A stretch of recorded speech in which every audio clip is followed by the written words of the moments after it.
ഇന്ന് ഞാൻ നിങ്ങൾക്ക് മുമ്പിൽ വന്നിട്ടുള്ളത് കർക്കിടകത്തിലെ ഇലക്കറികൾ, 10 ഇലകൾ. അത് ഏതൊക്കെയാണെന്ന് നമുക്ക് മനസ്സിലാക്കാം, അതെങ്ങനെയൊക്കെ ഉപയോഗിക്കാമെന്ന് മനസ്സിലാക്കാം, ആർക്കൊക്കെ ഉപയോഗിക്കാമെന്ന് മനസ്സിലാക്കാം. അതിനെപ്പറ്റി ഞാൻ കൂടുതൽ വിശദമായിട്ട് നിങ്ങൾ പറഞ്ഞു തരാം. കാരണം ഇതെല്ലാം പഴയ ആളുകൾ, പഴമക്കാരെല്ലാം ചെയ്തുകൊണ്ടിരുന്നതാണ്. പുതിയ തലമുറയാണ് ഇത് ശ്രദ്ധിക്കേണ്ടത്, നിങ്ങളാണ് ഇത് ഉപയോഗിക്കേണ്ടത്. കാരണം പഴയ ആളുകളോട് പറയേണ്ടതില്ല. അവരുടെ ജീവിത രീതി എന്ന് പറഞ്ഞാൽ അവർ സമയത്ത് തന്നെ ഭക്ഷണം കഴിക്കും. അതേ രീതിയിൽ തന്നെ 7 മണിയോടുകൂടി ഭക്ഷണം കഴിക്കുക, 9 മണിക്ക് മുമ്പായിരിക്കും ഉറങ്ങുക.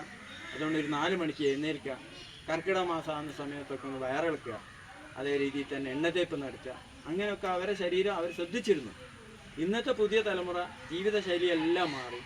ഫാസ്റ്റ് ഫുഡും വൈകിയുള്ള ഉറക്കവും വൈകി വന്ന് എഴുന്നേൽക്കലും, അങ്ങനെയുള്ള പല രീതികളും ഇപ്പോഴത്തെ പുതിയ തലമുറക്കുണ്ട്. അവർക്ക് വേണ്ടി ഇതെങ്ങനെ ഉപയോഗിക്കാം, ഇതിൻ്റെ ഗുണങ്ങൾ എന്താണെന്നൊക്കെ വിശദമായിട്ട് ഞാൻ നിങ്ങൾക്ക് പറഞ്ഞു തരാം. ആ 10 ഇലകൾ ഇവയാണ്: 1 തഴുതാമ, 2 ചേമ്പില, 3 മത്തയില, 4 കുമ്പളയില, 5 പയറില, 6 ചീര, 7 മുത്തൾ, 8 വേലിച്ചീര, 9 മണിത്തക്കാളിയില, 10 ചേനയില എന്നിവയാണ് 10 ഇലകൾ. എന്നാൽ ഇവ കൂടാതെ മറ്റു ഭാഗങ്ങളിൽ മറ്റ് ചില ഇലകളും 10 ഇലക്കറിക്ക് ഉപയോഗിക്കാറുണ്ട്. ഉദാഹരണത്തിന് കുടങ്ങനില, പൊന്നാരിവീരനില, പൂവാങ്കുറുന്തലില, കോവല്ലില, തകരയില, സാമ്പാർ ചീര, അങ്ങനെ പോകുന്നു. ഇതേപ്പറ്റി കൂടുതൽ അറിയുന്നതിന് വേണ്ടി വിദഗ്ധരായ ഡോക്ടർമാരുടെയും വൈദ്യന്മാരുടെയും സഹായം നിങ്ങൾക്ക് തേടാവുന്നതാണ്.